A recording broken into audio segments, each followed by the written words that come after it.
বন্ধু, কি অবস্থা? তোমার সাথে তো অনেকদিন পরে দেখা হইলো। আছি তো ভালোই। তোমার কি অবস্থা? আছি ভালোই। তুমি কি করো বন্ধু? আরে বন্ধু, এই জমিগুলা তো আমার, এখন আমি এগুলা দেখাশোনা করি, বুঝছো? আমার তো এগুলা বাদে দুবাই দুই একটা ফ্ল্যাট আছে, এগুলাও দেখাশোনা করতে হয়। 2-1 মাস পর পর যাই, এই আর কি। আর কি খাইছে রে খাইছে, তুই এত বড় লোক, আমি গিয়ে এইবার কাম করি, তুই এত তারা ফাফল হইতেছে। আমিও তোর লাগে কিছু কিছু কইতে হইব, নাইলে তো মান সম্মান থাকতো না। তো বন্ধু, তুমি এখন কি করো? বন্ধু, আমি তো আর কিছু করি না। আমার এই বাড়িটা হইলো, এই বাড়িটা আমি নতুন করছি। এই বাড়িটা আমার দুবাইতে আরো 3-4টা ফ্ল্যাট আছে, বিজনেস আছে। কয়দিন পর পর কানাডা যাই, রাশিয়া যাই। এই দিনকাল কাটছে, প্লেনে ঘুমাই আর বাইতে ভাত খাই, এই দিনকাল কাটে। হাই সিরি, তার এত বাড়ি গাড়ি আছে, এত তে বড় লোক, আগে তো জানি না।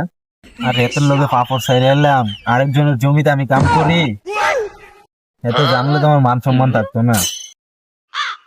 ভাতিজা, এতদিন কই আছিলা তুমি? কাজগুলা তাড়াতাড়ি শেষ করার দরকার। কাকা, এতদিন তো আসতে পারি না, আমার একটা বন্ধু আসছিল, তাই ওই জায়গায় এত সময় দিছি, তাই আসতে পারি না কাজে।